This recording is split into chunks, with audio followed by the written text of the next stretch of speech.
The Seven against Thebes. After the voluntary abdication of Oedipus, his two sons, Eteocles and Polyneikis, took possession of the crown and reigned over the city of Thebes.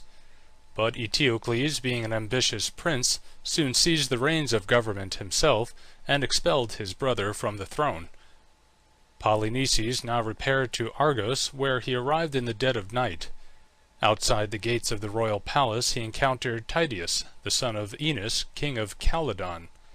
Having accidentally killed a relative in the chase, Tydeus was also a fugitive, but being mistaken by Polineikis in the darkness for an enemy, a quarrel ensued, which might have ended fatally had not King Adrastus, aroused by the clamour, appeared on the scene and parted the combatants. By the light of the torches borne by his attendants, Adrastus observed, to his surprise, that on the shield of Polineikis a lion was depicted, and on that of Tydeus a boar. The former bore this insignia in honour of the renowned hero Heracles, the latter in memory of the famous Caledonian boar hunt. This circumstance reminded the king of an extraordinary oracular prediction concerning his two beautiful daughters, Argia and Dapile, which was to the effect that he would give them in marriage to a lion and a boar. Hailing with delight what he regarded as an auspicious solution of the mysterious prophecy, he invited the strangers into his palace, and when he heard their history, and had convinced himself that they were of noble birth, he bestowed upon Polineikis his beautiful daughter Argia, and upon Tydeus the fair Dapile, promising at the same time that he would assist both his sons-in-law to regain their rightful patrimony.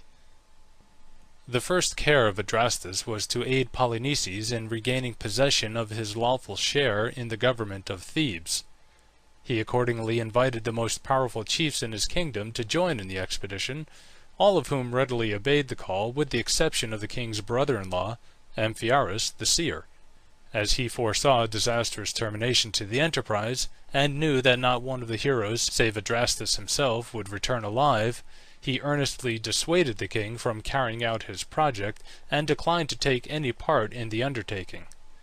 But Adrastus, seconded by Polineikis and Tydeus, was obstinately bent on the achievement of his purpose, and Amphiaraus, in order to escape from their importunities, concealed himself in a hiding place known only to his wife Eriphyle.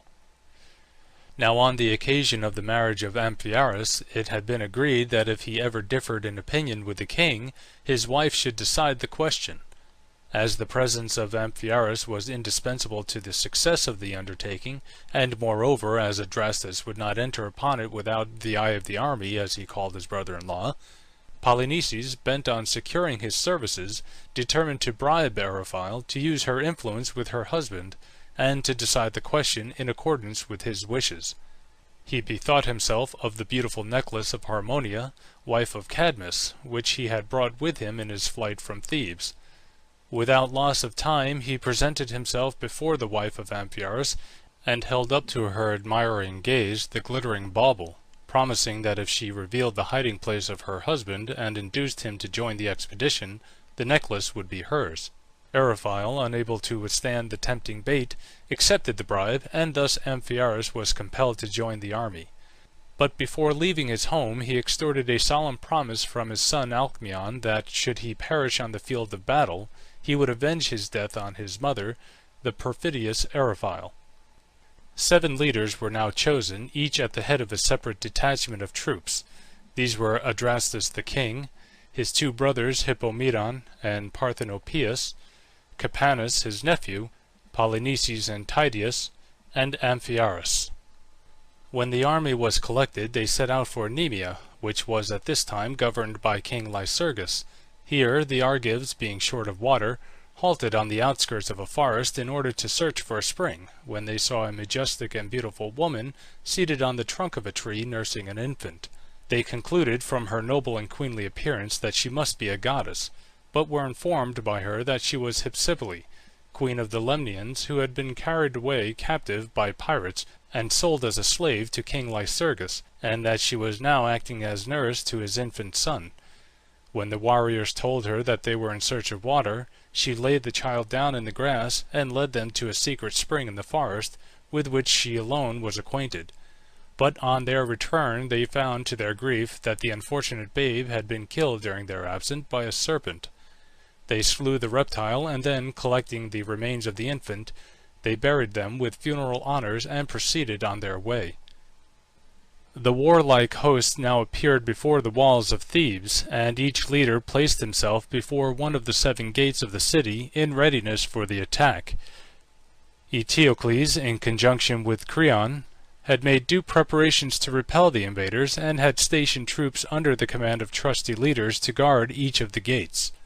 Then, according to the practice of the ancients of consulting soothsayers before entering upon any undertaking, the blind old seer Tiresias was sent for, who, after carefully taking the auguries from the flight of birds, declared that all efforts to defend the city would prove unavailing unless the youngest descendant of the house of Cadmus would offer himself as a voluntary sacrifice for the good of the state.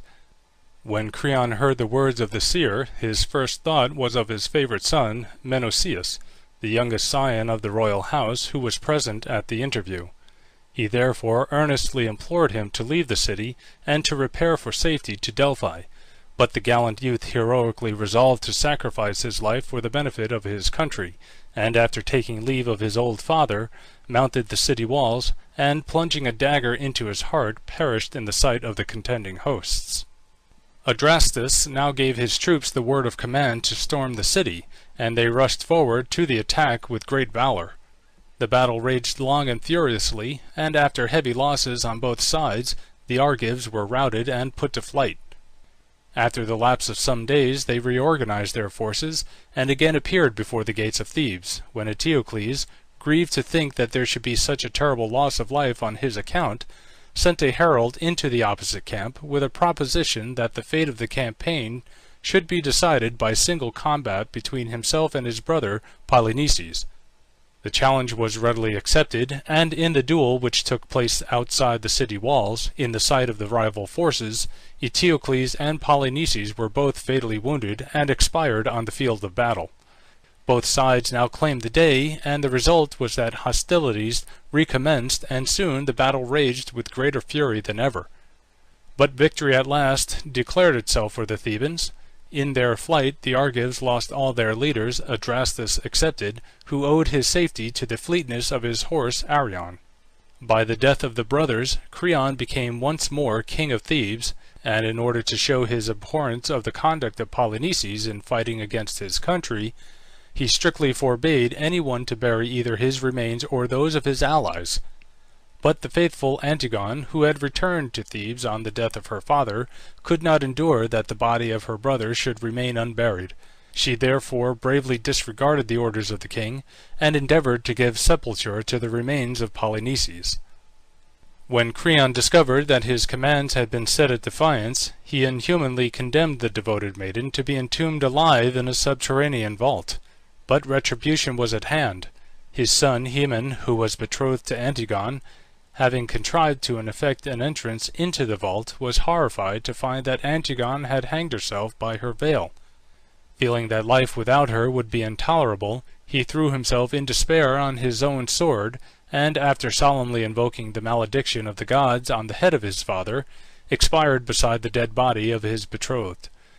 Hardly had the news of the tragic fate of his son reached the king before another messenger appeared, bearing the tidings that his wife Eurydice, on hearing of the death of Haemon, had put an end to her existence, and thus the king found himself in his old age both widowed and childless.